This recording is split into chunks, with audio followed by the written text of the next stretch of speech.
My name is Mitch Benner, and we started this podcast to remove the stigma around sobriety from addiction. My name is Aaron Nelson. Through our stories and the stories of our guests, we hope to help you find a new path. All right, here we are. We're live again on Shattered Darkness. We have with us today a good friend of mine. He's a good friend of mine in the sense that when I got sober, he was a huge support for me. Really helped me kind of get into the programs that I needed to get into. And he was just there for me, man, and showed up in my life in a cool way. So I really am excited to introduce Morgan Merriman. How you doing today, Morgan? Doing well. Thanks for having me, guys. Yeah, thanks for coming on. We really appreciate it. And Morgan is also a real estate agent. And then you and your wife just started a business for your wife, right? We did, yeah. We opened up an esthetician spa in our basement in April, specializing in permanent makeup. It's her thing. I do a lot of back end paperwork and organization and stuff like that. But it is all her, and she's crushing it. Good, so man. yeah. That's awesome. Yeah. Well, we just want to say thanks for coming on and being willing to share your story. Yeah, dude. So hang on real quick. Yeah. Permanent makeup. Is that like tattooing or what is that? It is. It is what the women want these days, and it is tattooing makeup on your face. It is permanent. Wow. Like the only way to remove it, she has some dyes that like can lightly remove imperfections, but if you want it gone, it's laser removal. It's permanent. Wow. Eyebrows, lips, eyeliner, beauty marks. I mean, it's pretty crazy, but it's lucrative as well. Can she give me knuckle tats? Yeah, but I also have a tattoo artist that would be better for that. Oh, that's awesome. She can make you look very Scary. very pretty, though. I was going to say, for me, that might be scary. That's cool, man. And it's going well? You guys doing good? It is. Yeah, she's loving it. She's constantly booked out, so that's what we want. Good for you, man. Yes. Good for you. Well, dude, this is kind of your time to share your story, man, on sobriety. And kind of our platform is just, it's whatever you want. We'll kind of stop you a little bit here and there and ask you a few questions. But really, we're trying to hone in on kind of the mindset, throughout the story. And, I'll ask you a few random questions here and there. But yeah, dude, it's your floor. So take it away, my friend. All right. Well, thanks again for having me. It's been a while since I told my story. And last time, which was like about 2.5 years ago, I took pretty diligent notes before. I was a little nervous. This time I'm just going to wing it. Dude, I had a timeline of like progressions and we're just going to wing it. But, yeah, starting in the beginning, I mean, I grew up here in Fort Collins, grew up in a good family. My parents divorced when I was 3, but, I think that can impact some people and affect sort of the trajectory of their life down the road. And I don't think for me, looking back, it necessarily did because I was 3. And so I don't really know anything else except for my parents being separated. Yeah. And it was, you would have to ask them how they felt during those initial years, but I didn't feel like their divorce really impacted us. They didn't talk negatively about each other or anything like that. So that's good. What about like school? Like, did you have friends and stuff and their parents were married and yours weren't and that felt weird? Or I mean, it didn't really feel weird. Most of my friends' parents were together that I can remember. There were some that were divorced, and it just, that's what I knew. Like Some were together, some were divorced. Mine were divorced. It didn't work out for whatever reason. And again, I was 3 when it happened. So growing up, having just divided time was just normal. Yeah. So it didn't feel negative. And again, like they both stayed in town. My mother stayed in the house that they lived in Warren Shores, north side of Warren Lake, across from the landings. My dad was about a mile up the road. He actually jumped around a little bit. Right after the divorce, we were up in a townhome by the drive-in, and then we landed on like Columbia and Stover, just south of Indian Hills. And then he landed in his first house on Brookwood Drive in the Lake Sherwood area, and then we had 2 more homes on Brookwood Drive. He couldn't get off that road. We were up in Parkwood. So they were always super close. We had equally divided time. So I have an older brother, older sister, and I remember we would go 3 weeks and 3 weeks back and forth. Over time, that changed. We did 2 weeks and 2 weeks. I think when I was older, we did like a month and a month, just, so that you didn't feel like you unpacked and then you're repacking again. Right. And for those of you that don't know, all of those locations that he just listed are in Fort Collins, Colorado. Yeah, for here in Fort Collins, Colorado. And so, again, they were about like a mile from each other, and they made it very clear, like, if you miss one of us, you're welcome to come and see us, whenever. So they had a pretty good relationship. I mean, they held it together for you guys. Held it together for us. Yeah. They made sure they didn't talk nasty about each other. They did drop-offs peacefully. I remember at like soccer games, they both would attend. They would maybe be on opposite sides of the field, but it was never like super gnarly, like you see in TV and movies, nasty divorces. So it was good. That was obviously to the benefit of us. School, like I said, I have an older brother, I have an older sister. Both are quite successful. Both are very smart. My mother always told me that I was, and I'm sure many parents say this, but that I was the smartest of all of her kids. And I do, looking back, like I believe that, possibly because it's like school was just easy for me. Always was easy. From elementary through junior high, through high school, junior high and high school, I never applied myself, but I could have done some pretty amazing things. Could have gone to an amazing college had I done it. But, I was always in accelerated classes, honors English, AP calculus, math, especially super easy. I went to a Montessori-based private school up until 5th grade. And I remember, so that process of learning is just different from traditional schooling, and I think it helped me grow a lot. But then when I transitioned into Cruz Elementary in 5th grade, math was just too easy. They had to have like my math teacher like tutor me after classes with more Excel stuff because it just was a cakewalk. Yeah. I didn't get into like trouble per se, but I definitely was that kid who my mother tells stories of, like, even in elementary, I would finish my work really quickly and then I go bother other kids. And that was like my disruptiveness that then progressed. In elementary, I think the most amount of trouble I got in was like riding on the bus and I flipped off the car behind me, and they followed us to the next stop. And that kid in the black shirt gave us the bird, and so I got kicked off the bus for a week. Awesome. Oh man. And that was like my entry into like rebellion or acting out, whatever. Yeah. What really, really changed was junior high. You're exposed to different people, and so I sort of jokingly say that this guy David, last name, ruined my life, and he didn't, because had it not been him, I would have met somebody else who would have exposed me to these different things. But meeting this David guy, he was just very influential for a lot of us. Fort Collins is pretty vanilla, and this guy was not, and he got a lot of us like thinking we were gangsters, and started just being not myself. Started getting into a lot more trouble, mostly at school. We were 12, so you don't do that outlandish stuff. But he introduced me to pot.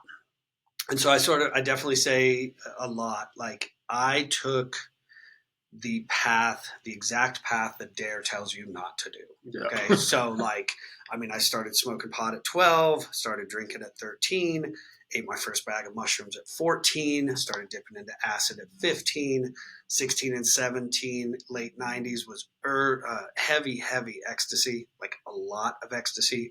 Did my first line of cocaine at 17, and then it was just sort of on from there. So where were your parents during all this? Like, they were there. Did they know?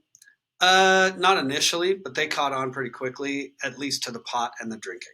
They did not know about everything else. And the whole time while you're doing this, from like 14 to 19 years old, you're drinking as well, right?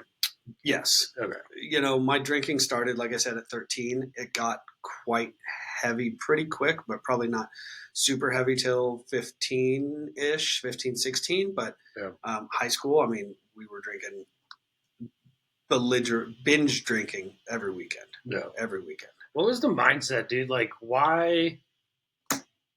Because I think about this a lot too, and it was so cool, you know. Like, obviously I'm not a kid now, so I don't know like if that's still the same kind of peer pressure, but like I don't know, like what was the mindset then, you know, like you know what I mean? I mean, I don't know. I think you know, there are some people who are doing it to escape, and I never felt like that was me at the time.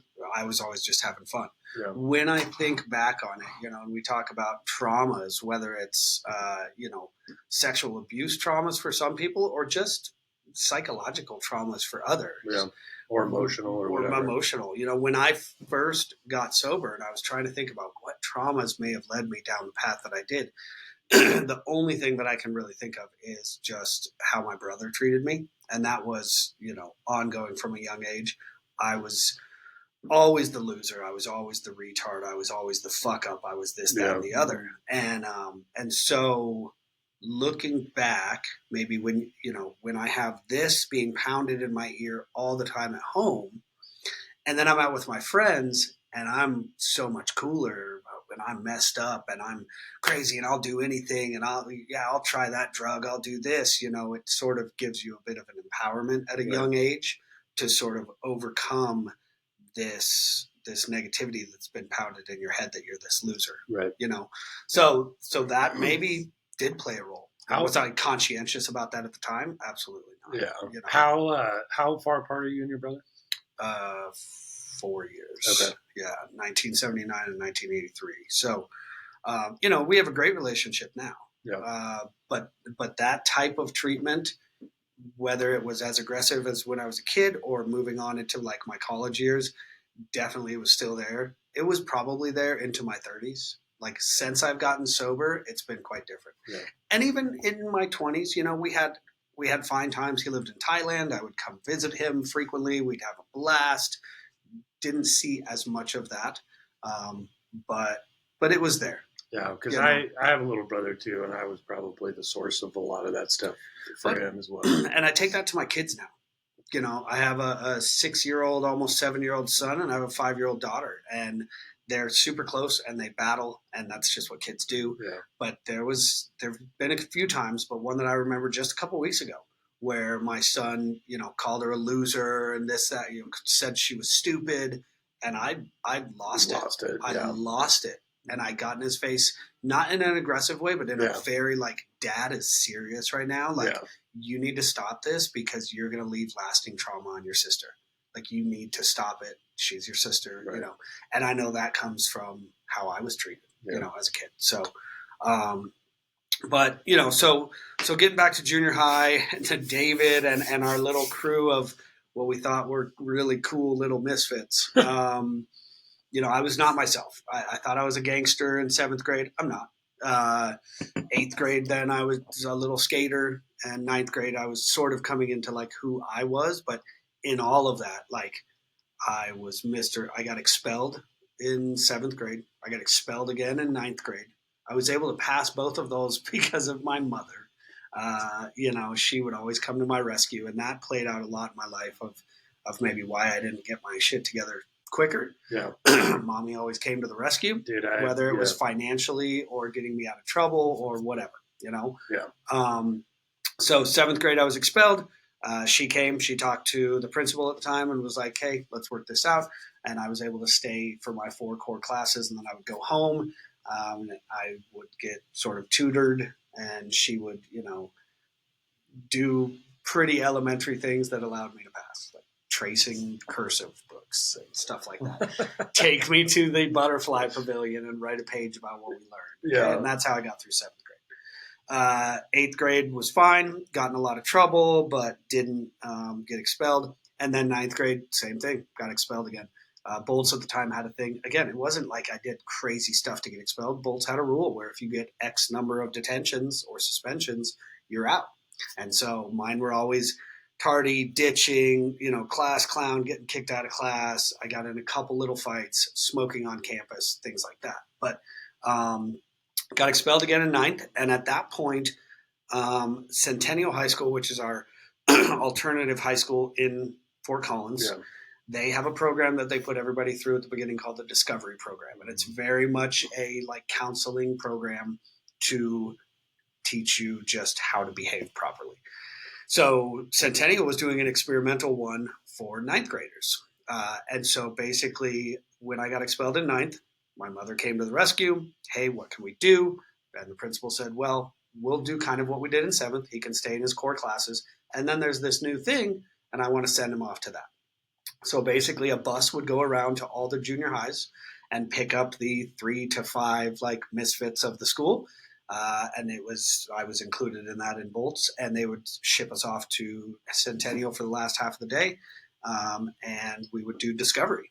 And Discovery changed me in terms of how I behaved in a school setting that helped me through high school. But it didn't change the drugs and alcohol. Okay.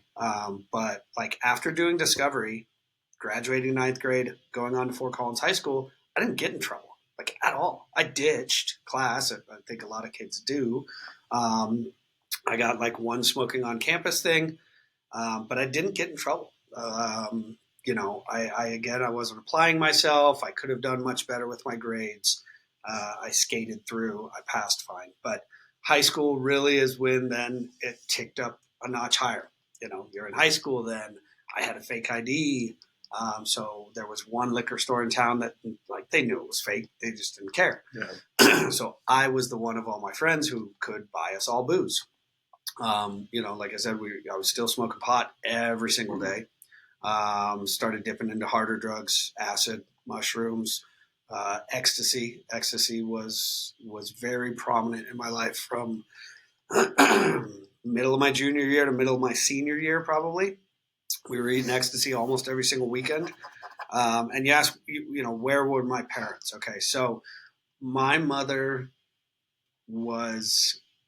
both my parents are ex-hippies. Okay, my mother was a psychotherapist who taught holistic journal writing therapy. She was very soft. Looking back, she was maybe a little bit of a pushover. Yeah. I knew how to manipulate her. Okay. Mm-hmm. And so that made my life easier. My dad was strict. He was strict. He was in the military. He was a businessman.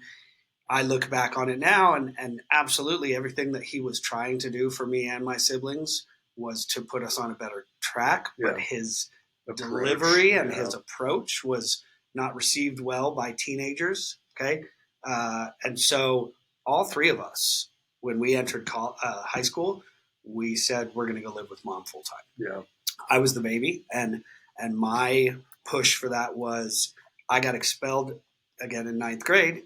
And he was like, high school, we're sending this kid to military school. And I was like, F that. It's not happening. Yeah. Mm-hmm. I'm going to go live with mom full time because I know that won't happen if I go live with mom. And I may have even said something to her like, if you allow this to happen, I'm going to run away. Yeah. I was that kid. And so went with my mom full time in high school, which made it a lot easier. I think I would go to my dad's one weekend a month and we'd have dinner here and there. Yeah. But he didn't have this control over what I was doing. And so it made my high school a lot easier to really, really just do what I want. Also, my mother traveled a lot. So she went to Italy for a month between my junior year and my senior year. She went to Italy again for a month.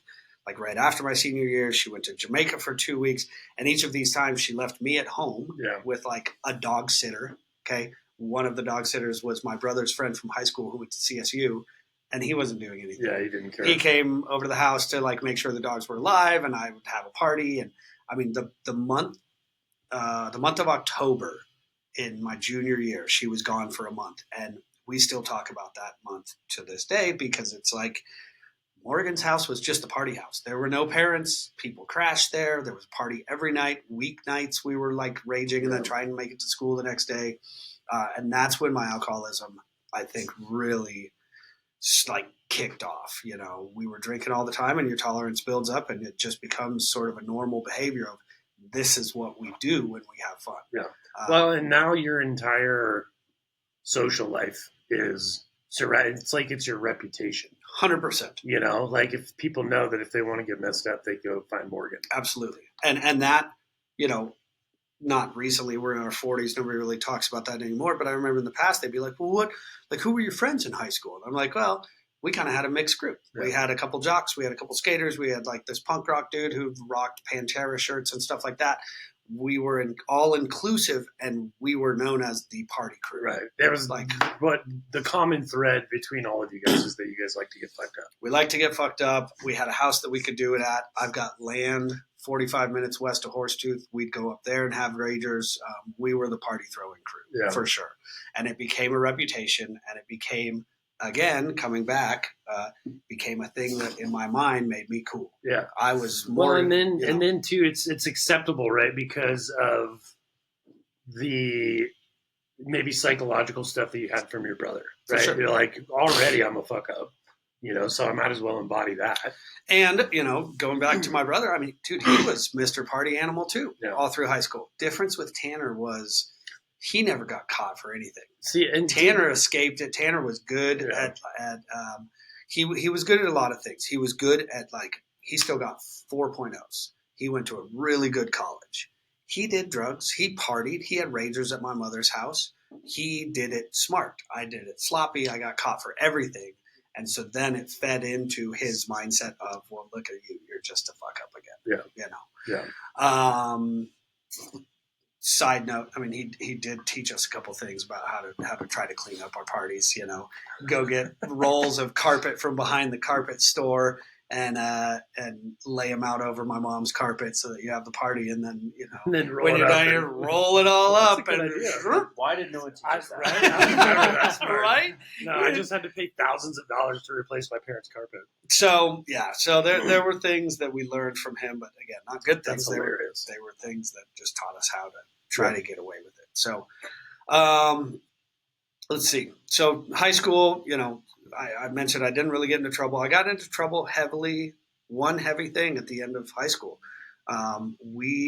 So actually backtrack a touch. I got my first DUI when I was 17. When I was still in high school, senior year. I worked at this restaurant in the mall, and I had thrown, like, everybody would meet there, and then we'd figure out what we were going to do once I got off shift.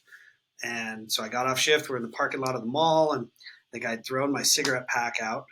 We partied, and I came home, and I realized, oh shit, I had ecstasy in a cellophane in that cigarette pack. I'm going to go back and get it. So I snuck out of my window, pushed my car down the driveway, drove back over the mall parking lot, found my pack of cigarettes with the ecstasy in it, and proceed to drive back home. And the way that our mall is set up in Fort Collins is there's parking lots and then like little sort of inner parking lot roads with little stop signs. Well, it's 1:30, 2 o'clock in the morning, and so I'm just cruising, and I drive through the stop signs. And I'm on the north side of the mall, and there was like a little strip mall there that now is apartments. And I think there was a cop just posted up there with his lights off, doing whatever they do. And so I cruise through, and I get out to Stover, and I hook a right, and I think it's Stover. I hook a right, and I'm coming down, and I look in my rearview mirror, and I see cherries and berries coming up on me, and I'm like, shit. And I'm not mangled at this point, but I had been drinking all night. I've got ecstasy in the car. I've got canisters of weed residue. I think I've got like a flask or a small bottle of Jack Daniels in the way back with a little bit in it. And so I get pulled over. And so I don't even remember if they did the roadside tests. I'm sure they did. I ended up having to I blew under the legal limit, which was 0.1 at the time. Now it's 0.08. Yeah, it's actually 0.05. Is it 0.05 now? So luckily, you don't have to worry about that anymore. But it was 0.1 at the time. I blew a 0.96. But because I was underage, no tolerance. Mm-hmm. But I also had no previous driving records. And so I ended up getting a deferred sentence. Now, also, they searched my car. They didn't find the ecstasy. They didn't find the whiskey in the back. Or maybe they did and it just didn't come up. Yeah. But had they found that ecstasy, it would have been a whole different charge. Yeah. I think, again, it was in a cellophane and a cigarette pack and whatever. But so that was my first DUI. But I got a lawyer, paid for by my mother. She comes to rescue me again. And we got a deferred sentence. So deferred sentence, you're good for a year. Technically, it goes off your record. Okay. So I had that senior year. Well, the last semester of senior year, we start this thing, me and my buddies. We were off on fifth period. So we'd call it 5 at 5 on Fridays, where we would go to whatever house didn't have parents, and we'd take 5 shots at fifth period, and then we'd go back to school. And near the end of the semester, I think I was like, screw this. And I did like 10, 12 shots at fifth period and went back to school. And so I'm in my sixth period math class, and here comes the vice principal and the school resource officer, and they pull me down to the office. And apparently the hall monitor, who was, in my opinion, our friend, she was an older woman. She knew that we would come back to class high. She would tell us that we stunk, and I was like, this lady's looking out for us. Yeah. Well, she apparently said that I was too exuberant that day. And so they pulled me out. They took me down into the office.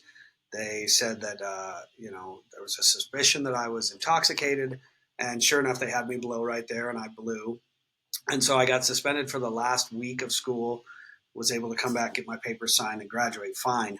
But that, I was already taking alcohol classes from my DUI. That day I had an alcohol class. I had to go to alcohol class, tell them, hey, I got suspended for drinking at school. I got put on daily breathalyzers, and it was just a start of like this. Just okay, Morgan's getting in more trouble. Yeah. It's not just class clown stuff anymore. So I was able to graduate. I like I said, I skated through high school. My grades were not great. My SAT scores were good because I had the brain. I just didn't put in the effort. So I didn't really know if I wanted to go to college, what I wanted to do, anything like this. My brother, I told you, he went to a nice school in San Diego. I had visited him in spring break of senior year.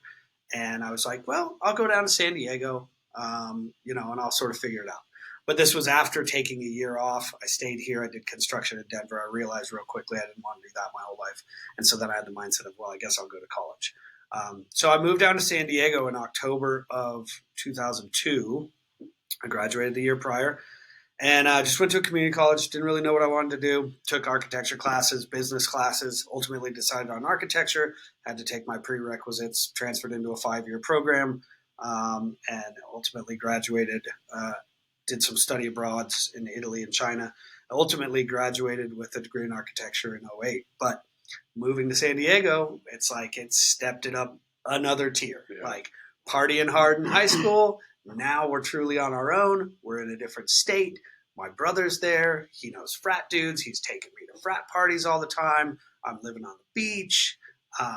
We're a hop, skip, and a jump away from Mexico. The cocaine's really good. Bring it back a little bit. I actually, senior year, spring break is not when I visited Tanner in San Diego. I did that the year prior. Spring break of senior year, Tanner was studying abroad in Madrid, and I went out and visited him. And that was just a week long, just messed up the entire time. Yeah. Party. Got introduced to cocaine at that spring break. And that's when cocaine really took off in my life. I was 17. And I remember, I missed my flight coming home because we were at a crazy club till 7 a.m. eating ecstasy. I mean, it was just balls to the wall. Yeah. So then I moved to San Diego, and I'm around my brother again. He's fun. He's my brother. Like, he has that protective nature, but there's still the jabs of here's my fucking loser brother. Mm-hmm. So I sort of detached a little bit from partying with him, but I found ways to find people who did what I like to do. Okay. And so like my college career was part, like it is for many people, but party. And I remember, I came home probably my first or second year of college, and my mom had this piece of paper on my desk at my house here in Fort Collins, and it was sort of a list of like, say yes if you drink like this. And there were like 15 or 20 things. And it said, if you've chosen whatever the number was. It's like five. Yeah, five. Then you're an alcoholic. And I was like, what is this, Mom? She's like, I feel like you have a drinking problem. Just take this little survey. And I mean, I answered like 19 or 20 of them, like almost all of them, and some of them, it was like, do you drink when you're sad? Do you drink when you're happy? Do you drink to celebrate? Do you drink to cover up a bad experience? Like whatever, and I took that and I sure something in my head clicked of like, man, that's a red flag. But I told her and I was like, Mom, I'm just doing what everybody in my age does. Like, this is what we do. I'm in college, we party, and that is the mindset for a lot of people. Yeah. You're in college, you party. The difference with me versus my friends is I was always pedal to the floor. Like, didn't matter whether it's I drank more days out of the week or when we drank, I just took it farther. Yeah. Like, I started to talk about reputation. I started to get known as just like the sloppy mess. I was the one who would end up, in the corner covered in my own piss, or outside on the balcony puking all over my own shoulder, or, whatever the case may be. I would come home, for holidays, and my friends straight up told me, yeah, we have to Morgan-proof our house before you come, It turned into a negative reputation that I didn't perceive as negative at the time. Dude, and that's so funny because I had a very similar. My friends called me Rage Mitch, and it was like this thing. It was like hashtag Rage Mitch, and that was me. Like had a reputation. I was gonna get super messed up and fly off the handle about something. Yeah, and that was me. And my justification to it was I was never angry. I wasn't a big fighter. I was just a party animal. Life of the party. Yeah. And I'm going to take it to the max, and I'm going to fall through your big screen TV, or I'm going to piss all over, the pictures that your mother has in your sister's bedroom, like whatever. These are things that I did do. But in my mind, it was normal. Yeah. This is what everybody does. Yeah. Okay. So by the time I got out to San Diego, I had my DUI and I had 5 minor in possession tickets from police, possession or consumption. I get out to San Diego. My first year out there, spring break, I have a group of my dudes come from here out to San Diego, and at like 2:30 in the morning one night, we get a wild hair up our ass that we're going to drive to Tijuana. And one dude was like, Morgan, I don't think this is smart. I was like, we're going to be fine. And so I get on the road on our way down to Mexico at 2:30 in the morning, and we're dancing in the car and this and that. And I remember I went from one highway onto another highway, and right after that, just whoop, whoop, and there was DUI number 2. Now, weird situation. I was in a different state. States weren't as connected. I was 19. That maybe wasn't the connection point, but the deferred adjudication. So I had been good for a year, and that first one sort of went off my record. Mm-hmm. So I got a lawyer. Lawyer saw that it was on my record. She goes, I'm not going to lie to the judge, but if it comes up, I'm not going to lie for you. Judge didn't notice it. DUI number 2 got counted as number 1. So slap on the wrist. So again, whether it's my mom or just not getting in trouble the way I should, I didn't learn anything from it. Okay. Fast forward to when I'm 26 in Austin, Texas, I get my 3rd DUI. Similar thing happened. States weren't connected. It had been a period of time since these other ones. Got a lawyer. Lawyer saw it. Judge didn't see it. DUI number 3 got counted as my first one again. Slap on the wrist. I didn't learn anything. So this was just a pattern of like, nobody wants to get in proper trouble. But had I gotten in proper trouble, I know maybe exactly I would have learned something. Well, and dude, and I'm learning this too, especially about alcoholics and people with addiction, is we tend to learn things the hard way. 100%. Story of my life. Yeah, the school of the hard knocks, right? And that's like, I have talked to my dad about this, and it's like, if you would have just disciplined me a little bit more, or had there been a few more consequences for the actions that, but I don't know if that's true. Mm-hmm. Because I did face some serious consequences, and it still didn't stop me. For sure. To your point on that, I mean, we, growing up, our dad was a hard ass. Mm. And, I mean, he still is, but we had that, and I still did all the stupid shit. Right. And it's crazy when you said your experiences with those DUIs. I'm like, because I got pulled over, blew a .049. Mm-hmm. Cool. Let's just go party. Yeah. Right? Got pulled over, was drunk. they didn't have a breathalyzer. Oh, you're that close? Okay, we'll just follow you home. Yeah. You know, I'm luckier because nothing actually went on the record, but we'll dive into that when you're done, when I got some questions. But man, it's that's just crazy. Yeah. And it's like, you know, to both of your points, like for our situations, we didn't learn anything, so we just kept going. Yep. But yes, had my dad sent me to military school, maybe it would have knocked me into shape. But had I stayed going 3 weeks with my dad, I don't know if his parenting style versus my mother's still would have taught me anything. Yeah. I was so in my mind about this is what I want to do. It comes back to selfishness that we learn about in a program, sobriety program that I'm in.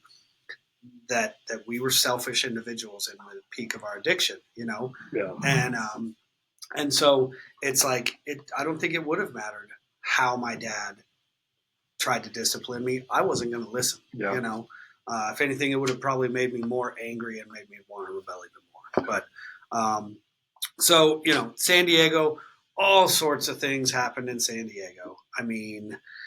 I was there for 7 years. I got more minor in possessions before I was of age. I got that DUI. I ended up in the hospital a couple times. You know,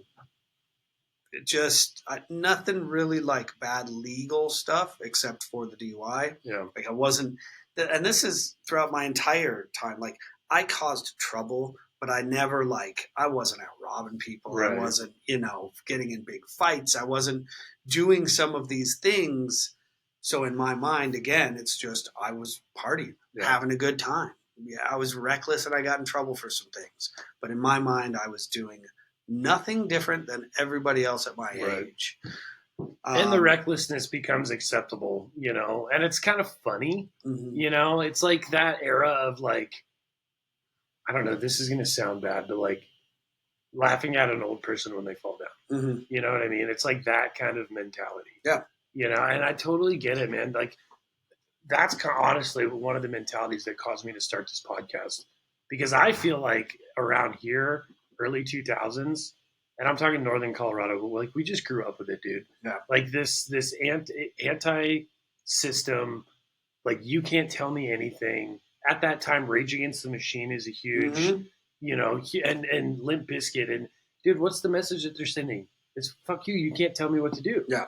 You know, and so it's like it's that mentality mixed with don't talk about your emotions, don't talk about what's going on in your life, and then so let's throw a bunch of drugs and alcohol in the mix to a bunch of kids that are 16, 18, 20, 22, 24 years old. Yeah. What the fuck do you think is going to happen? Yeah. No, you know? for sure. And it was very much a free caring spirit of like, I'm going to do what I want regardless, you know? Yeah. And that led up literally until when I finally got sober. It was always, I know what I'm doing isn't necessarily right or good for me, but nothing's bad enough to make me stop. Dude, and that was my favorite thing to say was always like, man, we all got to die something. Yeah, you know? I used to say that too.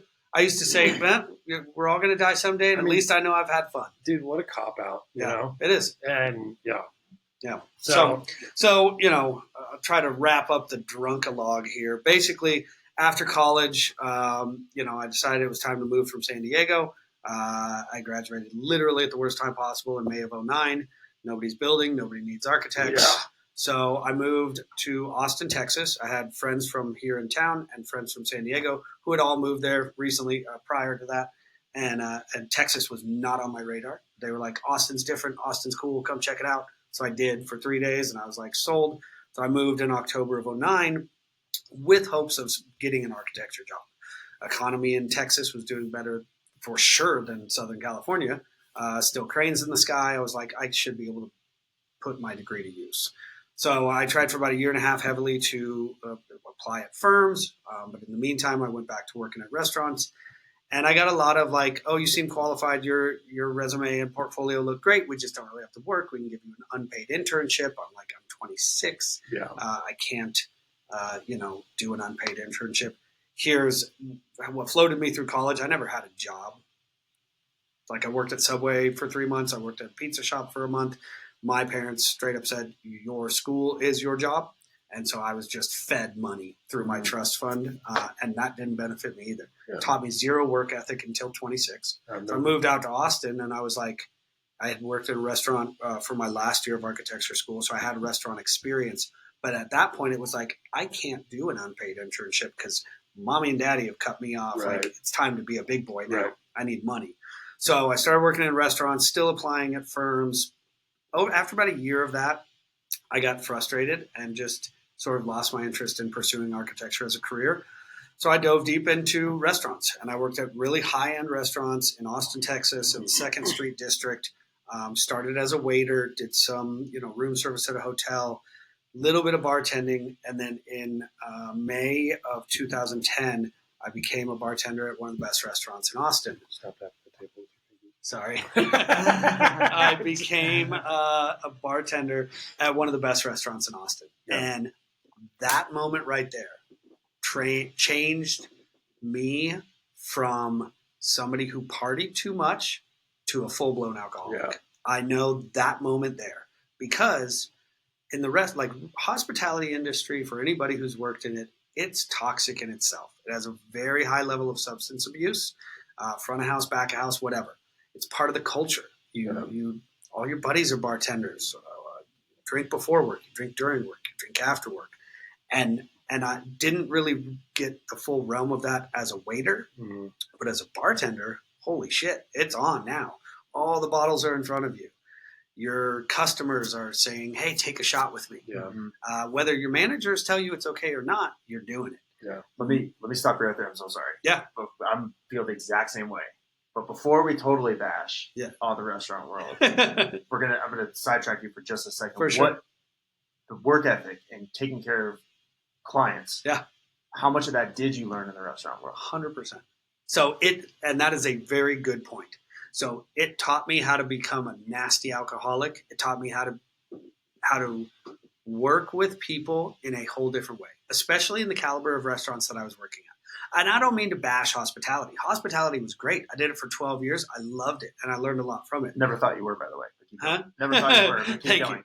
But it 100%, what it allowed me to bring to my real estate nowadays is huge because teaches you to be a chameleon with different types of clients, how to deal with the difficult ones, how to loosen up with the easier ones, how to multitask, attention to detail. I learned so much in hospitality, and that's why I think if you look, hospitality to real estate is a big transition. Yeah. It's an easy transition because you already know or you've been taught. I was going to say, I feel like how to deal. I feel like coming out of that world into real estate almost gives you like a leg up, I felt so. Yeah. Oh, dude, I'm a huge proponent of I wish you could require someone to work in a restaurant. Yeah, at least bus or do dishes. I'll tell you that very least. I did it for 6 months and I hated it. Because it sucks sometimes. Yeah, and I was a busboy too, and it was horrible. But you know what? It teaches you how to treat people when you go to dine. I think certain people really well, and you can always tell the people that are like, he doesn't deserve a tip. They're like, okay, well, that asshole never worked in a restaurant. 100%. That person wasn't making $2.13 an hour. Yeah, exactly. And that's what Texas was, $2.13 an hour, and then your tips. That's crazy. No, I loved the restaurant industry. I really, really did. I was really, really good at it. And I was working in these 5-star restaurants with James Beard award-winning chefs. We had one restaurant had a James Beard nominee pastry chef. It created a passion for food. Yeah. It created a sense of, work ethic. The work ethic, I think, was always in me, and it brought that out in me. I was always in a leadership role, taught me how to train people. I was always either head bartender, I started as bartender, then head bartender. I did general managing for a little bit. I hated it. Yeah. Went back to bar managing, did some event coordinating. It taught me a well-rounded scope of how to deal in restaurants. And my passion for food, it taught me, I started cooking on my own. People would always say, dude, why don't you open up your own restaurant? I thought about it. I'm glad I didn't go that route. I want a career where I can spend time with my family. Yeah. And owning a restaurant is not that route. You want to do it right. You're there 24/7. You're there 24/7. So, but going into this restaurant, this first really high-end Mexican restaurant, switched the way that I drank. Okay. We had the largest selection of tequila in the city. We had the largest selection of mezcal in the state. And like, if you're going to sell this good stuff, you better know what it tastes like, right? Exactly. So we are tasting it all the time. We're tasting it too much. We're drinking every shift, during the shift, before the shift. And it turned me from, like I said, somebody who partied too hard to like straight up, I was then drinking all day. I quit drinking July 1st of 2020. I think for the previous 10 years before that, after becoming a bartender, I was drinking every day. And the 5 years before I quit, it was like all day, every day. It really was. And that just, it was a product of the culture. You know, all my friends were bartenders. My girlfriend, who is now my wife, was a bartender.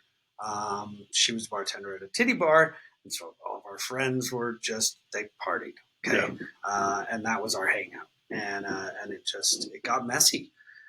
So if I fast forward a little bit,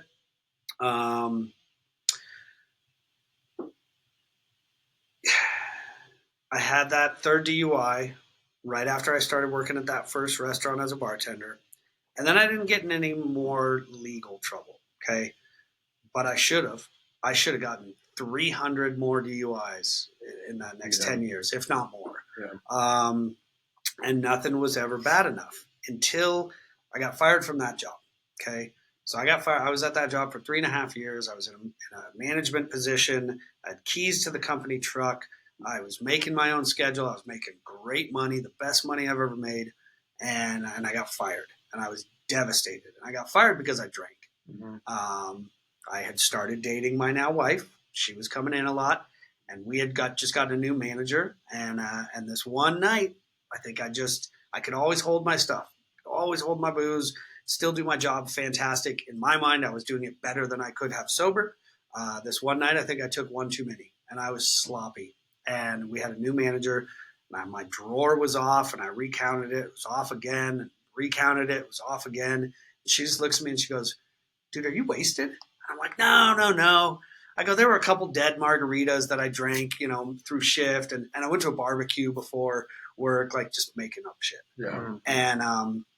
And she was a very nice young woman, but I think she had a point to prove at being a new manager there. Totally. So she went right to the GM. They looked at the camera, and the camera that pointed right down on the bar that I'm surprised they didn't look at long ago. It just showed us drinking, me passing shots to my now wife, And so I got called in the next day and just fired on the spot. He was like, "Dude, we love you. You've been a great asset here. You have keys to our company truck. Like, that's a huge liability if you're doing this on offsite events. We just can't have you here anymore." And that started a multi-year. That was in 2014. So that started a 6-year progression of getting fired. And I had never been fired before. I'd quit jobs here in high school, whatever. But I had never been fired in my adult life, and that was devastating. I lost the best job, but I had a good reputation of being a good worker. I went across the street to another nice restaurant. I was hired in 3 days. Well, I was there for 9 months before I got fired. Came back to drinking. Well, so then I went to another restaurant. Didn't really like it, quit, went to a steakhouse. Drank there, and quit abruptly because we got a new manager and I butted heads with him. So it just started like, I'm getting fired for drinking, or I'm quitting because I'm drunk and I overreact. And I jumped around in that 6 years to like eight or nine different restaurants. Okay. And it always came down to, "Morgan, you're a great worker, but you drink too much." Stop telling my story, man. This is crazy that you're saying this. I mean, it is funny though, when we listen to other people's story, how much we relate to it. So finally, I have my first son in 2018. Then I'm about to have my daughter in 2019. July 23rd is when she was born, and I got fired from that job July 2nd, 4th maybe. And it came down again. "Morgan," like I was a bar manager there. "Morgan, we love you. You drink too much."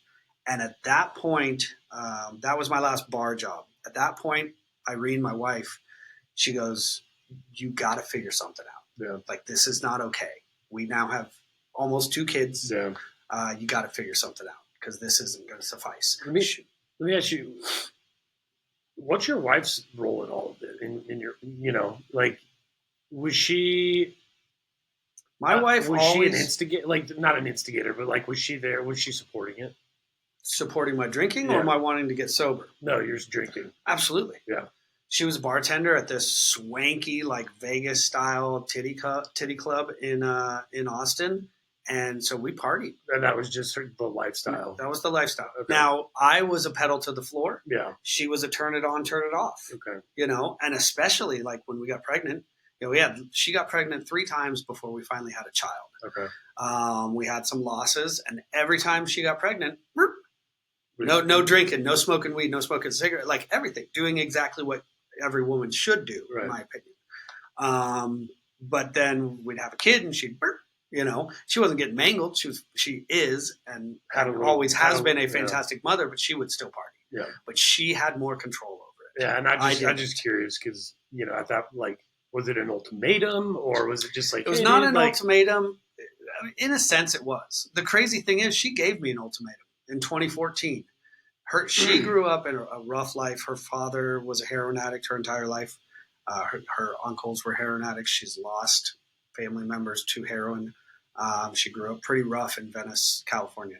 And she told me in month 3 of dating, she's like, hey, she's the fortunate one where, like, I'm a strong believer. If you grow up in that lifestyle, you're going to follow it or go the exact opposite. She went the exact opposite, her and her siblings. She had a year of dipping and dabbling in ecstasy, but other than that, she'd never touched a drug except for weed. She was a big stoner. And so she told me in 2014, if I really like you, if we're going to continue down this road, you've got to kick the booger sugar. So I did. It was easy. She gave me an ultimatum. I really liked her. I stopped doing coke. My last line of coke was August of 2014 because she told me to. It was super easy. Alcohol was not easy. Yeah. Now, I do think also when I stopped doing coke, my alcohol consumption skyrocketed even more than it already was. Okay. But no, in 2019 or 2019 is when I got fired from this last Mexican restaurant as a bartender, and she was like, something's got to give. I had signed up for my first real estate course in 2013, and I had attempted to get my license twice prior to when I finally did. Okay. And it will always, I always said, oh, I was too busy. When I look back at it, I was terrified. Yeah. I was scared of jumping into a true like adult job, not a bartending job, which is an adult job, but it's different. I was also scared, I think in my mind, of I drink every day. How am I going to do a job where I'm supposed to be driving people around? Now I know like we don't really drive clients around anymore. Right. But in my mind, I was like, how am I going to do this? Yeah. And if I have clients in the car and I have been drinking because I can't stop and then I wreck the car, then it's going to be really bad. So I think it was a fear-based of why I didn't actually complete my real estate course. But at that point, she didn't tell me pull the trigger on the real estate. That was a few months down the road. But she did say you have to get out of the bar. Yeah. So I said, I'm going to go back to waiting tables because in my mind, if I'm waiting tables and I'm not directly behind the bar, I won't drink as much. Okay. So I went to this swanky steakhouse called Perry's, and I was there as a waiter, and I would drink before work, and then I'd come in and I couldn't drink on the job. I started getting the shakes, and I'm there and I'm pouring, $300 bottles of wine for a table. And I can see my hand just shaking. And I'm like, this isn't good. So I started bringing shooters in to my shift. I'd bring like 3 shooters in each pocket. And throughout the shift, I'd take frequent bathroom breaks, down the shooter, throw it in the bottom of the trash can, get back to work. And that helped me subside through my shift until I could go get fucked up again. And that was a big sign of like, you have a problem, dude. Yeah. And I think I knew years prior that I was an alcoholic, but now again, it's like physically manifesting itself. Now it's fit. Now it's not me thinking, "Oh, Morgan, you're probably an alcoholic," because I did think that long ago, and I was just like I mentioned before, you're an alcoholic, but nothing's bad enough. Yeah. Like I'm a functioning alcoholic. I own my own home. I pay my bills. I've got good jobs. Like whatever. Well, now I'm getting fired all the time, and now I'm shaking at work when I try to like slow down. So. I end up quitting that job. I go to another job, and I'm trying to think of the last one. Yeah, so this was a place called Commodore in Texas, waiting tables again, sneaking shots in. What's crazy is Commodore is owned by the gentleman who we talked about episode 3 of that other podcast. That's what I thought. I thought that he was in that world. So I did not know at the time that I was working for a guy who was at the time 5.5 years sober and had been down a similar road. His story's crazy. His story is inspiring and crazy. And I just didn't even know that type of resource was in the kitchen I was working at. Mm. I was just still sloppy. So I finally get fired from there 3 days before Christmas in 29. I have 2 kids now. I get fired from my last job. And before I got that job, I tried to get a couple other jobs, and I wasn't getting hired. I was feeling too cocky. I was going into interviews drunk. I think also my reputation had gotten around of Morgan's a great worker, but you're going to have issues with his drinking. So I wasn't getting hired. So I got hired. I got fired quickly. And that was when, at the end of 2019, Irene goes, "You're done. You are done. You've tried to quit. You've tried to slow down. You've been unsuccessful. You have to stop the service industry. Like, pull the trigger on the real estate. You've been wanting to do it." So I did. This was before COVID hit, but I stopped working. We had a good chunk of change in stocks, and I was like, I'm going to pull from my stock margin. That's going to, provide us to be able to pay our bills while I study for real estate. So I'm studying, and I'm kind of half-assed studying, not as much as I should, but I am, and I'm just drinking. I'm not working. She's not working. She didn't work in 6.5 years till we opened up this spa. That was a personal choice so that she could stay home and raise our kids. And I said I would work harder. So I'm kind of studying, but really I'm just drinking every day. And actually backtrack a little bit. I had tried to fully quit when my son was born in 2018. And I made up these things that we all kind of do in our head where I'm going to stop drinking beer. I'm going to go to O'Doul's, but I would go to a bar and I'd order an O'Doul's and a shot. Yeah.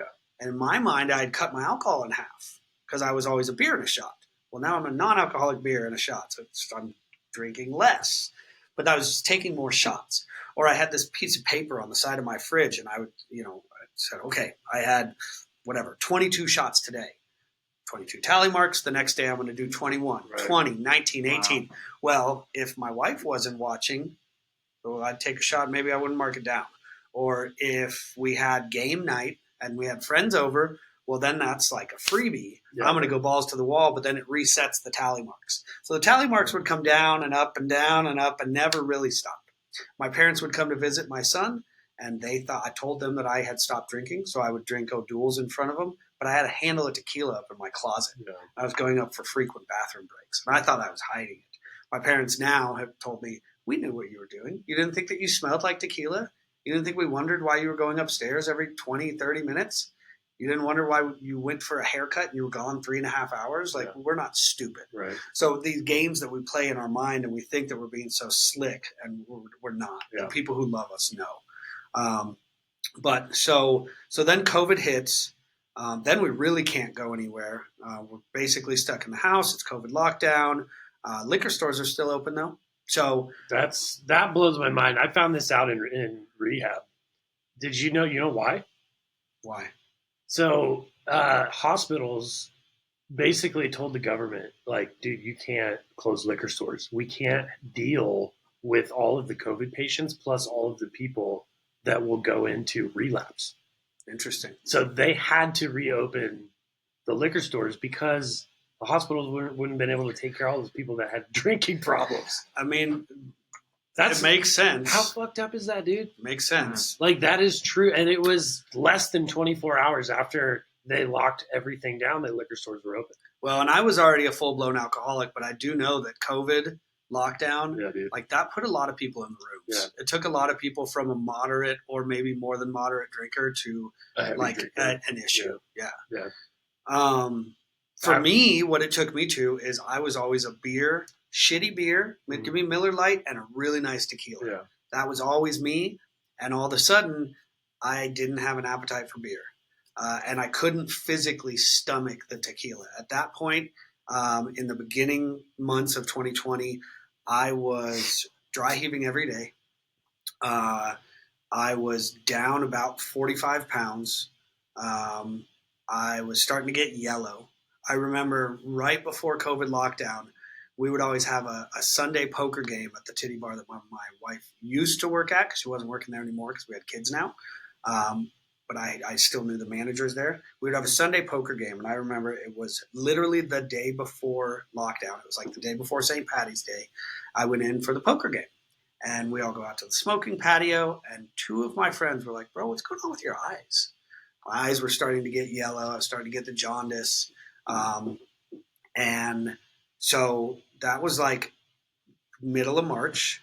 And about a week after that, because through these months, I like I said, I wasn't drinking beer, couldn't stomach the tequila. I was going to the liquor store and I was just getting handles of apple vodka. And I was just taking shots basically all day. Not really even getting fucked up the way that I used to. This wasn't fun anymore. This was just to subside. Yeah, you're just trying not to feel like shit. So a couple days after, like a couple days into COVID lockdown, my wife, she's like, babe, you look like shit. Here's again, like she's not, you mentioned, did she give me an ultimatum? She did for the blow. She wanted me to quit. She knew I did. But she was never somebody to tell me what to do. Right. Until she was like, you look like shit. You have to go to the doctor. Okay. I had been going to this Dr. Falarin in Austin for a couple years, and my liver levels were always ticking up. My triglycerides were ticking up. And this time I went in, and Dr. Falarin looked at me, and she was like, Morgan, like, what is going on? Like, I looked like utter shit. And she's like, we have to do proper tests now. And so they did proper blood tests. They did an ultrasound of my liver. And sure enough, fatty tissue, scars on the liver, sign of stage 1 cirrhosis. And so I was 36 at this point. And so she's like, she told me what other people, friendly family, friends, whatever, over the years had given their little serious but playful suggestions or comments that I drank too much. Yeah. Probably some of them were really serious and I didn't take them serious. Dr. Falarin told me exactly what I had to hear. She straight up verbatim said, all right, here's the deal. You're at stage 1 cirrhosis. If you quit right now, the liver is very resilient. It can heal. You can live a fine life if you quit. If you don't, 2 years or so, the damage that's done is done. But if you quit, then you should be able to live a fine life. She's like, if you don't quit and you keep drinking like this, you have 3 to 5 years. And in 3 to 5 years, you're going to be at stage 3. You're going to need a liver transplant. Nobody's going to give a transplant to an alcoholic. You're just going to die, and your kids are going to be fatherless. And she told me that verbatim. And that shit stuck in my head. I left that office, and I was terrified. Terrified. Because that got me to a point where it's bad enough now. Because it's not just me.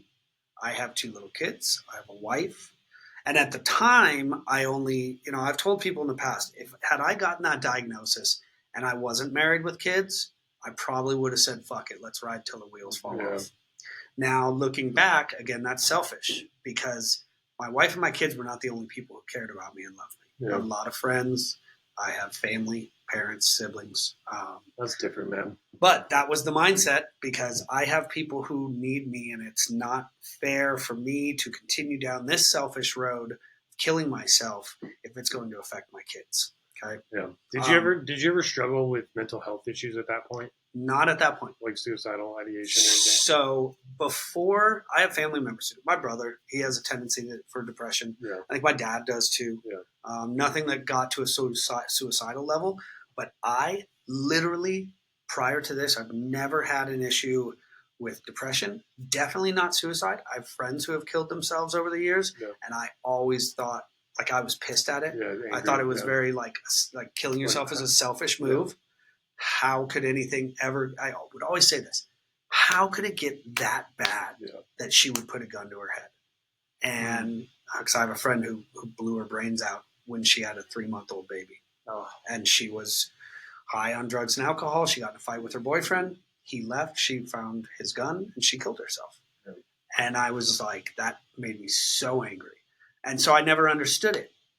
After I got that diagnosis in March of 2020, that was March 2020, and I got sober July 1st. Those 3 months were the darkest months of my entire life because I got this diagnosis. I knew what I had to do, but I didn't stop. Yeah. I didn't know how to do it. I was still drinking every day, every day. But during that time period, these self-deprecating thoughts kicked in. Okay, started to get real depressed, real anxious. Thoughts of you're not being the father you should be. You're not being the husband you should be. You're a fucking drunk. You really are a loser. You're always going to be a drunk. And it progressed to a point where at the end of June, I figured people would be better off without me. Yeah. We were in Texas. I knew I could get a gun pretty easily. I had a plan. Not in Texas. Not in Texas. In Texas? I'm just kidding. Yeah, I'm all in Texas, yes. So I had a plan, like people are going to be better off without me. We've got all this money in the stocks. Irene's always wanted to go back to LA. She could go back, be with her family in LA, live off the stock money, and they'd be better off without me because I'm holding them down. And I called my mom on probably like June 28th, and I told her, I was like, Mom, like, I'm sure I was fucked up. I'm sure I was crying. I was like, I'm a burden to all you guys, da da da. She lost her shit. She's states away. She doesn't know what I'm going to do. She's like, you have to tell Irene. You have to tell Irene. So I told Irene, and she was pissed. And I know that pissed came out of fear and worry and anger. But she was like, fuck you. Like, how are you going to do this to us? You think you're going to leave us? You think we'd be better off without you? Like, she was furious. And then I called my dad, and then my parents started calling around in treatment places, and then I was in treatment. I went into treatment June 30th of 2020, and it was just a 7-day detox. I was terrified going in, and when I was in there, they said that I needed a 30-day, proper treatment, and I didn't want to do it because we had 2 young kids at home and it was locked down, and I felt like I couldn't leave my wife alone with the kids for that long. So I didn't. I just did the 7-day treatment program. I did a 30-day outpatient when I got out. I told Irene, I called Irene when I was in there, and I said, you have to get everything out of the house. Like, we were bartenders. We had a bar with shaker tins and strainers and shot glasses and wine glasses and everything, flasks. And I was like, you got to get everything out. Like any alcohol, but also any alcohol tool, like any resemblance of this. Like, I just need my mind to be clear of it. And so when I got out after 7 days, I went home, and she said that, like, I was lost for a couple weeks. Like, I was like a lost boy, like didn't know what to do. I remember I would like walk to the kitchen where my handle of vodka was. I would walk in there and just like sort of look around and just like, I didn't know what to do. My life for so long revolved around drinking frequently, that it was like, what do I now do without booze? Like, there's nothing to do. It's a part of every activity that I do. And so what I had to do in those first few weeks, I did 3 months of outpatient treatment, 3 days a week, 3 hours a day. It was via Zoom. It wasn't as impactful as an in-person. I didn't take a lot from it. I started going to a sobriety program. They had meetings on Zoom, not in person. Yeah. And those actually really did help. And that became my new addiction is that was the benefit of the Zoom is any time that I was feeling itchy, I was feeling anxious, I would just hop on a meeting. I started cooking a lot. I was walking my dogs like 5 times a day. I'm sure they loved that. Yeah, right. I was working in the garden. I was literally like, I knew I couldn't go back to hospitality. Yeah. I had to start studying the real estate, like seriously. But idle hands were not good for me. I would sit on the couch and try to quote unquote relax. And that's when my mind would go to the bottle. And so I just had to do anything and everything to keep my mind off of it. One crazy thing that happened prior to me going into treatment was this liquor store down the street from my house where I was going in basically every other day and putting 2 handles of apple vodka on the counter. I went in one day and I set them down, and this sweet little Southern black woman behind the counter goes, you're too young for this shit. Pardon me. She goes, boy, I'm going to pray for you. I'm like, excuse me? Yeah, right. Wow, that's a bold lady. Yeah. She goes, boy, I'm going to pray for you. And I'm like, what? Excuse me? She goes, I can see what's going on in your eyes. You're too young for this shit. And I'm like, oh my God. That's crazy, dude. I know you said you're atheist, but in my world, that's God. Yeah. And it is. That was a sign, yeah. And I take my handles and I leave. And I was embarrassed. I'm like, well, I can't go back there. Dude. So you know how many times I thought about that? Like you go to your home liquor store, right? And you're like, these people must think I am the worst human being. But you know what? Who knows what? Like, we're not alone in that. They see people coming in every day. Exactly. All the time. Dude, my wife actually went into that liquor store when I got sober and was like, do not sell my husband alcohol. See, my wife didn't do that. I took it upon myself to go to the other liquor store in the other direction. Right. And I did that for 1 week. And then I went back, and I forget why, convenience, I went back to the one where she was at. Nellie is her name. We're friends on social media. Are you? Now. That's awesome, dude. I went back in there, and it did the stereotypical thing. Put my hat low, put my sunglasses on, and I walk in and I grab my 2 handles of Apple New Amsterdam. She's not identifying you by your face at that point either. No. I set them down on the counter, and she just goes, you think I'm stupid? I'm all, excuse me? She's all, I know who you are. You're not hiding anything. You're the with only the hat and the person glasses. in Fort Collins that buys 2 handles of Apple vodka. Austin, Texas. But, sorry. But yes, I was just like, God damn it. And so then I went to treatment, and then I didn't go there. Well, then my wife was drinking still, and so I would go in after about 2 months, and I'd buy her booze. And the first time I went in, I was like, she's all, oh my God, you look great. And I told her I was sober, and and we exchanged information. Then when we moved out here, we still like follow each other on social media, so it's great. But that's cool. Shout out to Nellie. Shout out to Nellie. So I get sober. In this process, we had talked about it prior, moving back to Fort Collins. My wife she had wanted to move back to LA. I never really threw out the idea of Fort Collins. I said we could move to San Diego. I don't want to raise my kids in LA. Middle of COVID, she was like, you know what? Let's move to Fort Collins. I was like, who are you? Random. But I knew also this would be good. It would be good for my real estate career, coming back to people, like to a place where I knew people. We would be at least around some family. Yeah. And it's just a good, wholesome place to raise your kids, So in March of 21, we moved back here. And my wife, I feel like her drinking ticked up when I got sober. We met each other in a certain point of our lives. And all of a sudden, I'm on this new sober path. I'm different. I'm not as fun. I'm more somber. And I think that really affected our relationship a little bit. Yeah. We moved back here, and she was drinking more than she ever had. Right after we moved back here, her father got abruptly sick. He got pneumonia, and he was dead in about 3 months. Nice. So he died in September of 21, and that shot her into the darkness. Yeah. She started drinking every day, all day. My son was in school. I was starting a new career. My daughter was not in school, and I would come home, and I could tell that my wife had been drinking, and she would tell me the errands that she was running. And I was like, so you're driving our daughter around and drinking. We're strong in our relationship, and I didn't really think about divorce per se, but I thought I definitely wasn't like, I'm holier than thou. Right. I'm sober. You're not. Yeah. Definitely wasn't shaking my finger at her, but I was concerned, and I was concerned of protecting my children. And I did think about like the possibilities of like, what are we going to do if we have to divorce? Right. It's a scary time. Yeah. Never thought about that before. And I told her at one point, I was like, if you get a DUI or you wreck the car and you've been drinking and my kids are in that car, I don't know what I'm going to do.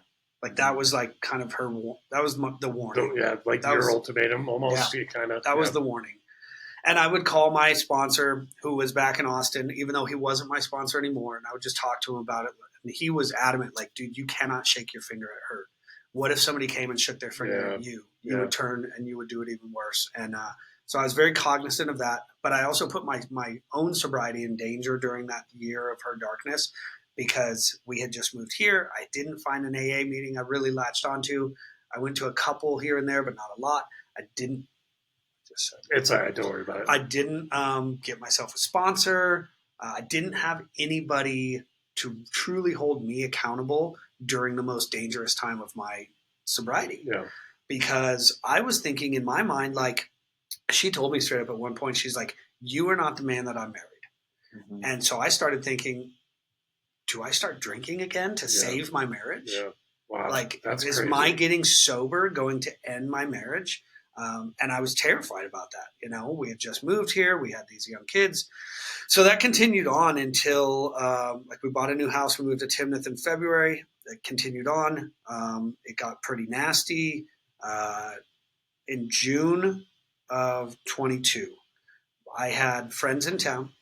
She had organized this big birthday dinner for my 40th birthday, 39th birthday.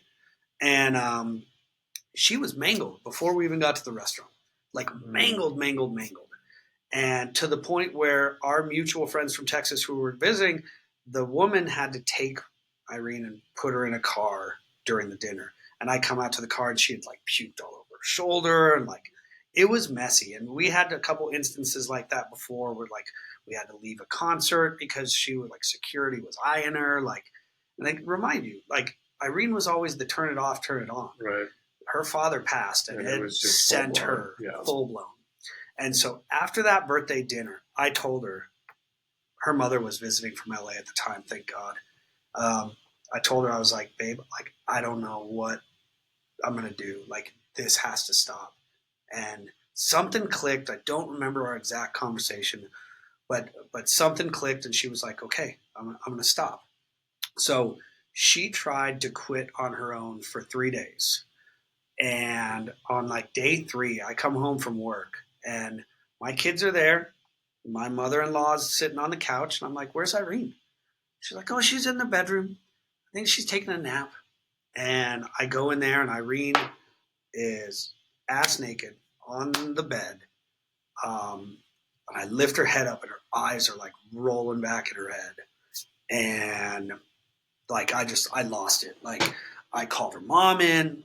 We lift her up. We're, like, cleaning her up. She, like, puked a little bit on herself, and we get her clothes on. My kids are watching that. One of the biggest benefits is that we got sober when my kids were young. Yeah, me too. But I think my son was old enough, like, he'll remember that moment, you know.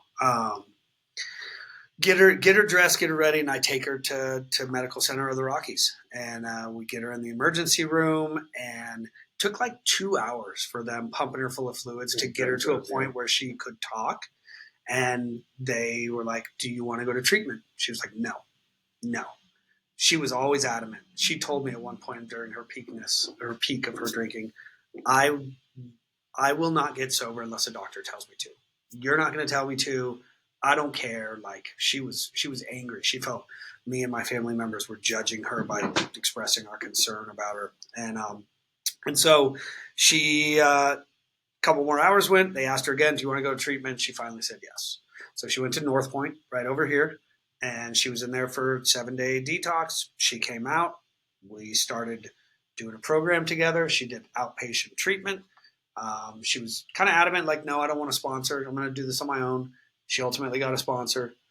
Now we do our programs together. We go to meetings together. We go to meetings separate.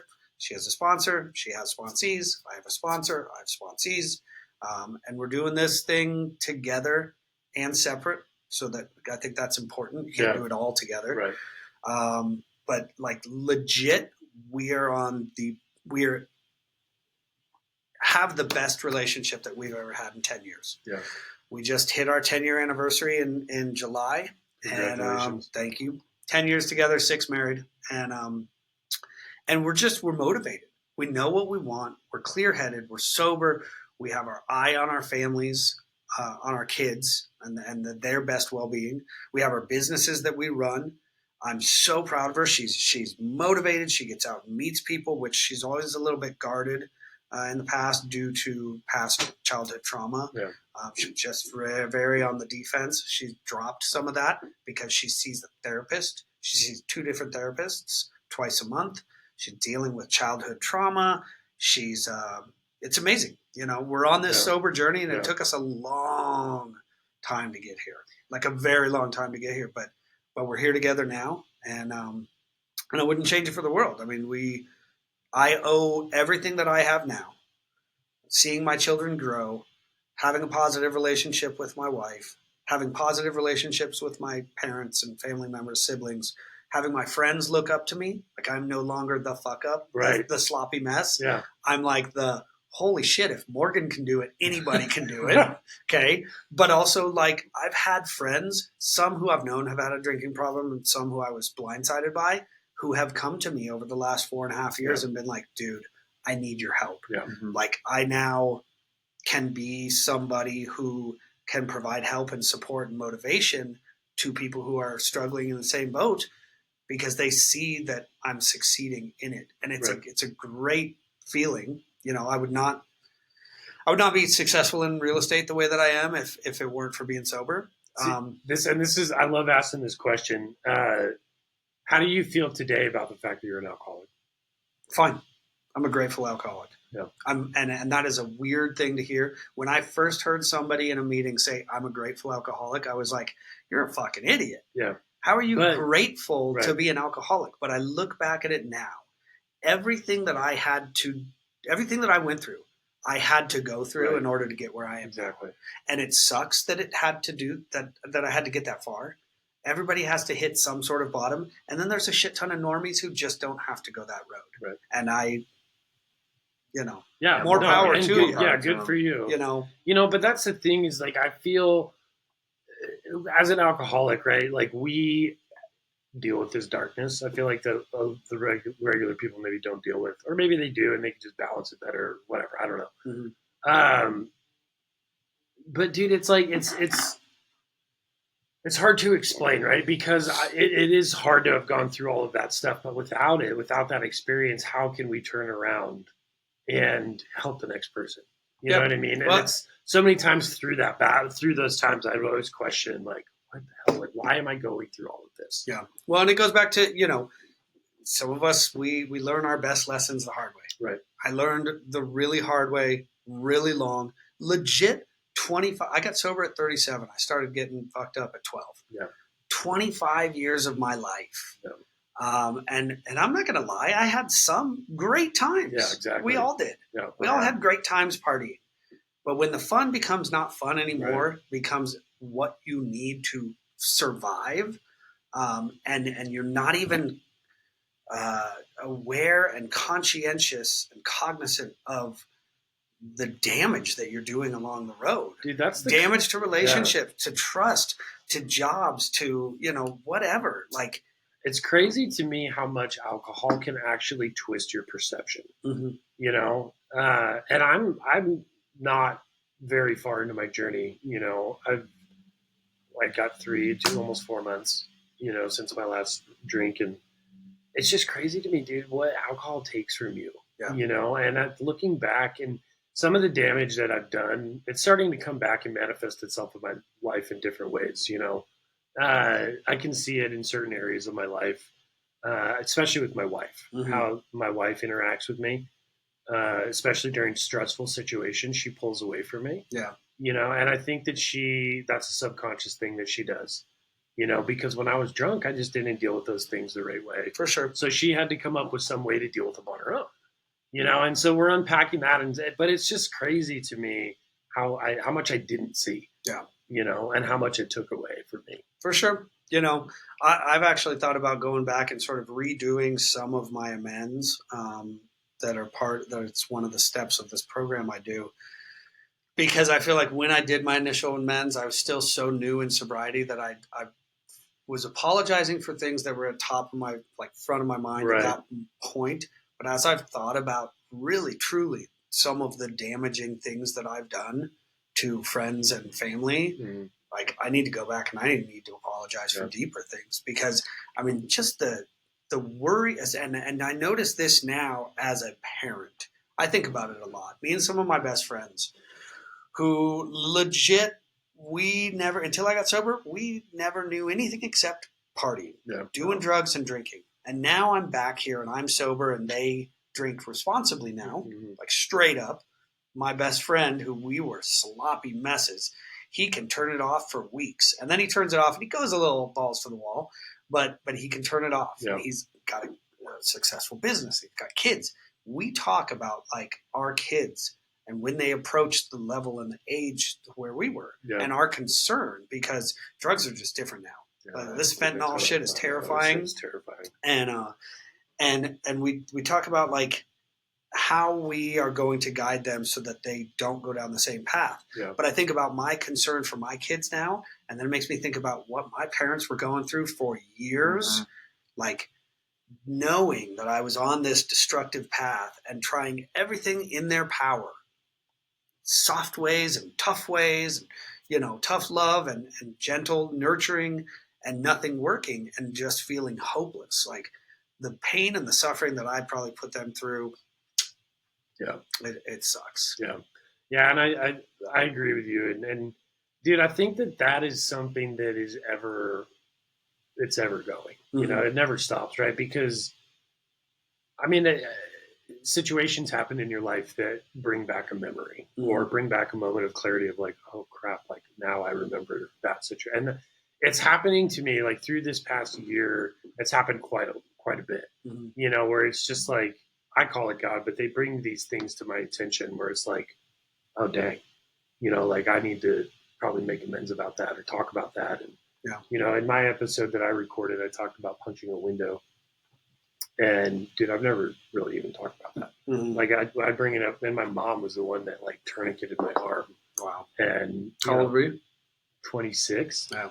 So, and I drank for 12 more years after that. Yeah. And so it's like there's amends that need to be made there, but I can't. Like it was so traumatic, I think, for her that every time I bring it up, it's just like she just starts crying. For sure. You know? And so it's like I don't know. But there were probably many, but there was one point that I think scared my parents. It was probably 9th or 10th grade, and I was drinking. We'd always drink by this park by my house, Warren Park. We'd drink there. Well, one night I like stumble home, or maybe went across Horsetooth and then stumbled back home, and I get up into the house and I go up the stairs, and I always just had to like tell my parents that I was there. And so I guess I opened up the door, and they were still up reading, my mother and my stepfather, and don't know what I said, turned around, fell down the entire flight of stairs. My stepfather said that I looked like I had been hit in the head with a baseball bat, like when I was trying to speak to them, like I was that mangled. And then I turn around and I fall down the flight of stairs.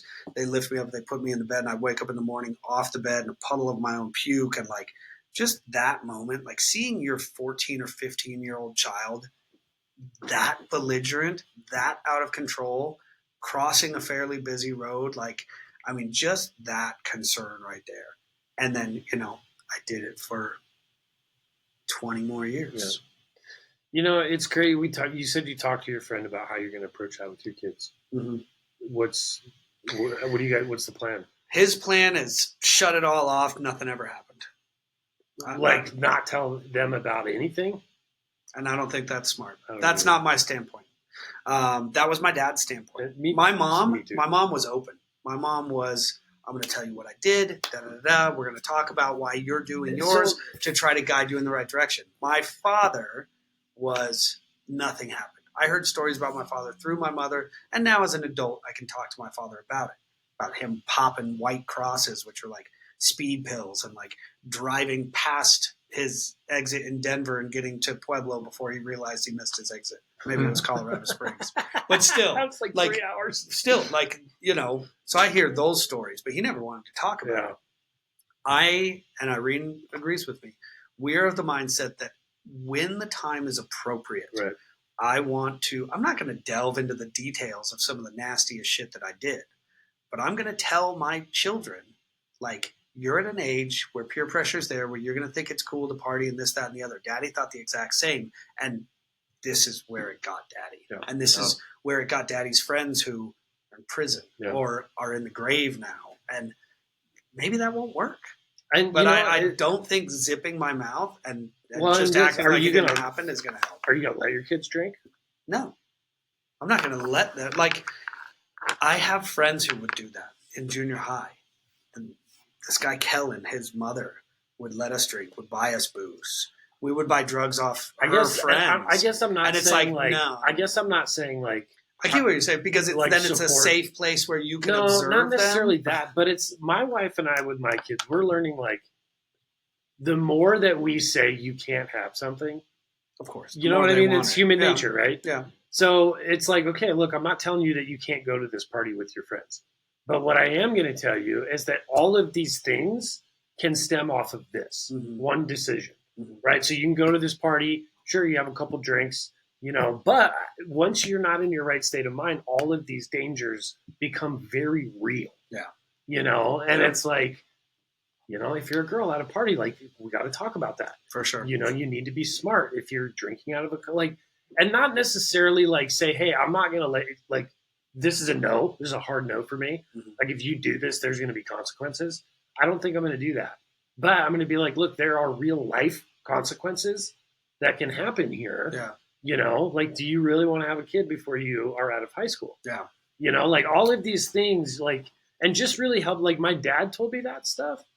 I think either one, I was too stubborn to listen. Maybe I just didn't give a shit. But two, I think in my story too, at 19 years old, there was so much emotional pain that I just didn't really know what else to do. Yeah. But I don't know, man. Like, because I think about that a lot, you know. And my wife and I've talked a lot about that.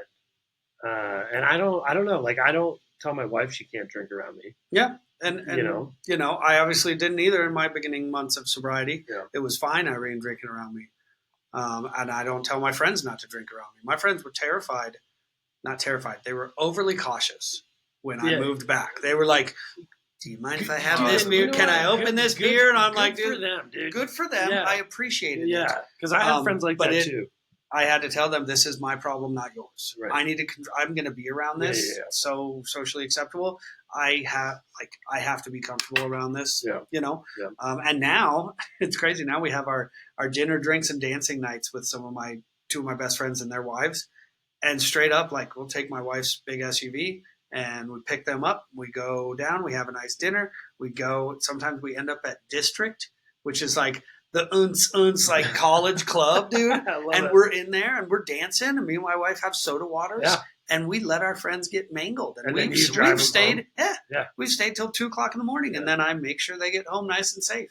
Dude, I'm at a level where I can do that now. Yeah. I couldn't do that the first year.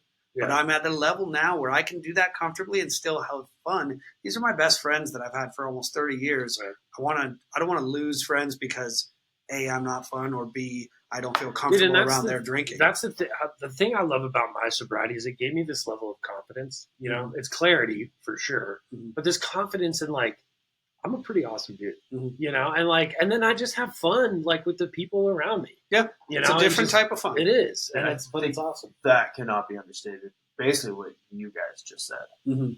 Yeah. There's the fear of, you know, you're going to get sober, you're going to lose all your friends. One, are the people you're losing really your friends, or are they just your drinking buddies? There's a difference. Yeah.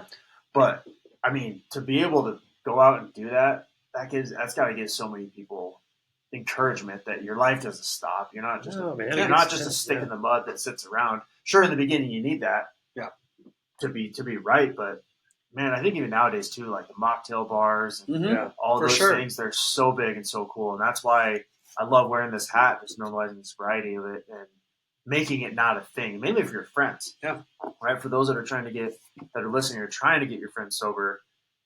Don't worry, like they're not.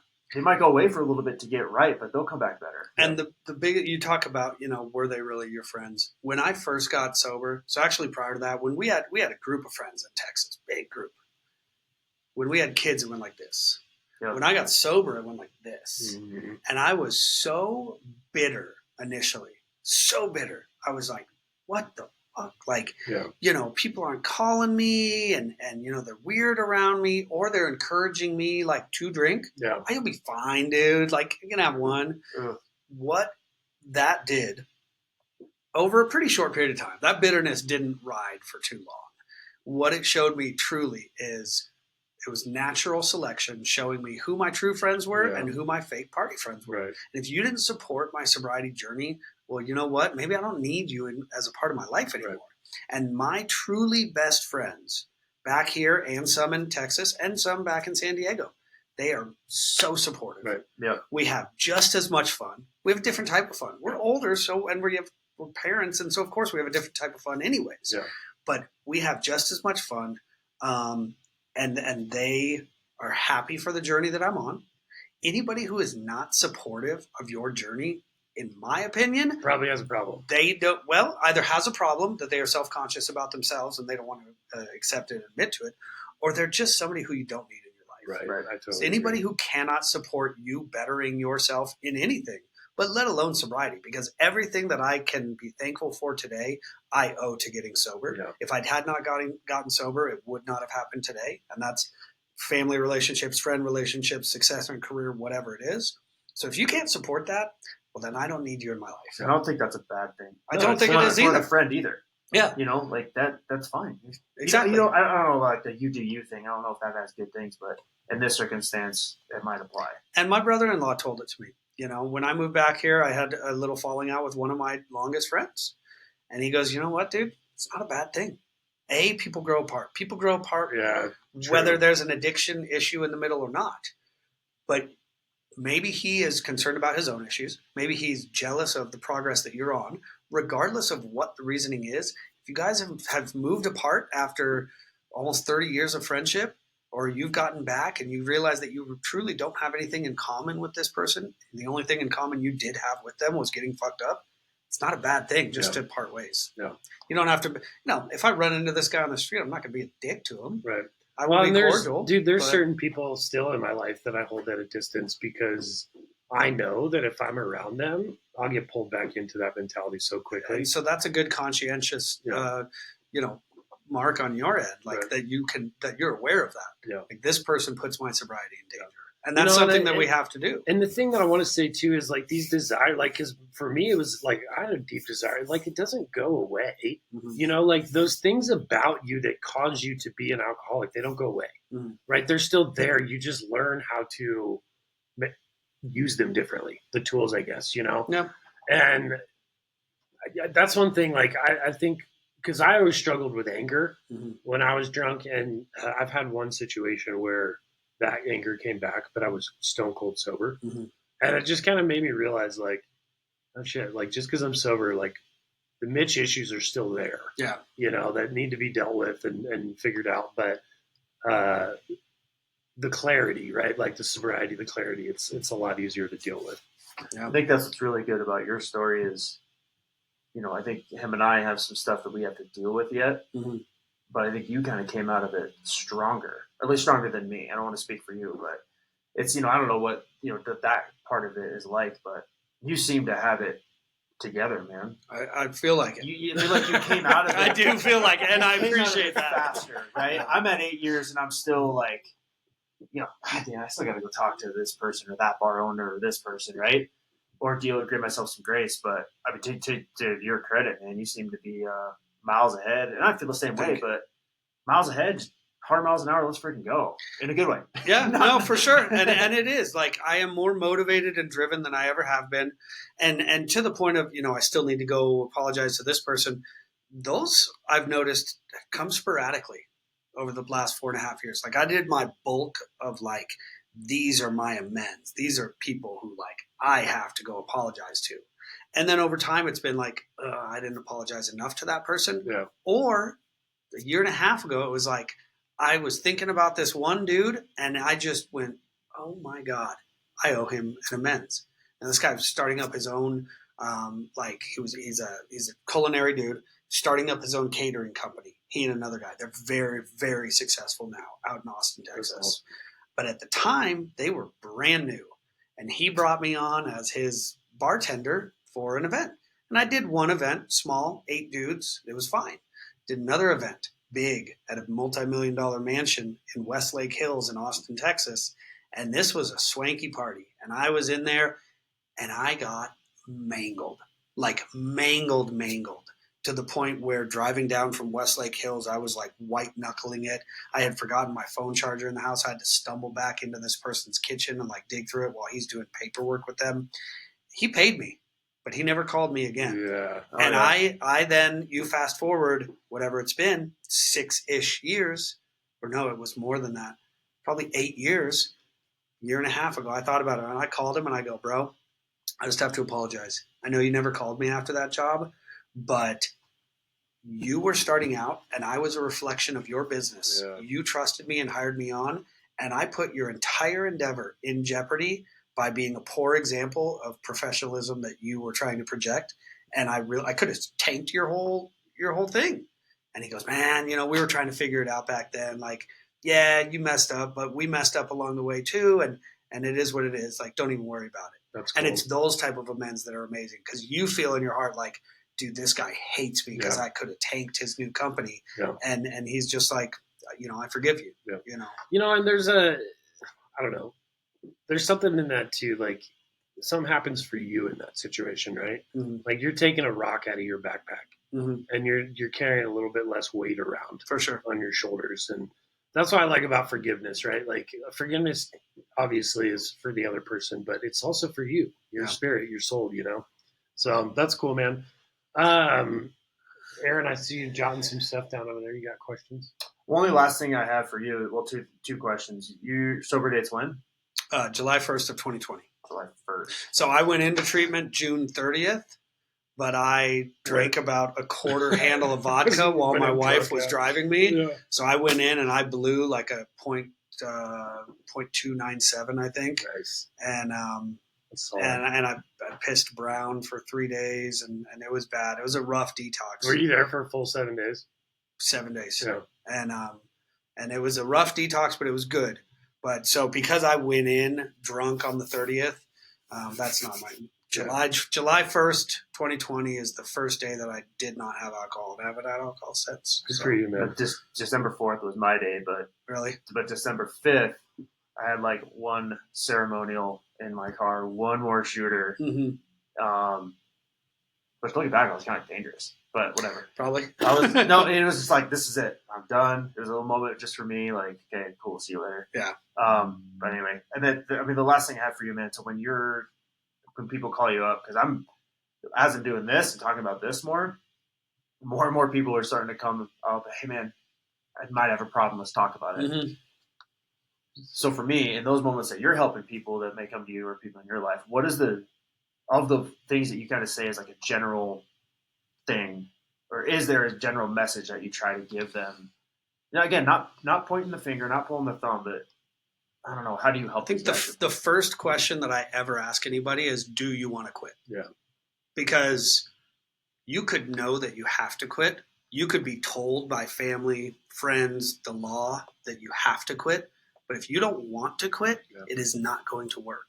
Even if you try because you feel this obligation, even if you try because you know that it's going to be the best thing for you, if you don't truly want it in your heart, like, it's not going to work. Yeah. Or most likely it's not. Or you're going to quit and you're going to feel accomplished and obligated, but or feel like you have gone down the road that you are supposed to go down, but you're going to have those cravings. Yeah. You're going to have that regret and that missing the drink because it's not something you want. I got to a point where I wanted to be sober. I got to a point in 2018 where I wanted to be sober, and I couldn't do it until 2020. And now that I have done it and I see the vast amount of benefits that have come from it, like, holy shit. It's kind of crazy I want to even think nothing that you ever to did do it. with Yeah, it. I know. People have asked me that. Do you ever have a craving? Yeah, in that first year I did. That first year was rough. Like, the first 9 months was rough. Yeah. I don't have cravings anymore. I don't get upset and say, a drink would make this better. Yeah. I know, I have another friend who said, will you ever get to the point where you can just like chill on the porch and have a beer? And I said, no. Yeah. Because I don't even drink non-alcoholic beer. Yeah, me neither. I don't drink non-alcoholic, like you talk about the mocktail bars. There are some mocktails that have non-alcoholic spirits. There's still alcohol in them. There's still beer. Trace amounts. Yes. Amounts, Even kombucha has trace amounts of alcohol. True. So I'll tell you a funky triggering story that made me know that I could not even have anything like that. It was 9 months. It was right before we moved out here. 9 months sober. And we were having a dinner party with some of my best friends in Austin. And I'm cooking. And they were drinking. Irene was drinking at the time, and my buddy, one of my best friends out there, he brings this bottle of non-alcoholic whiskey.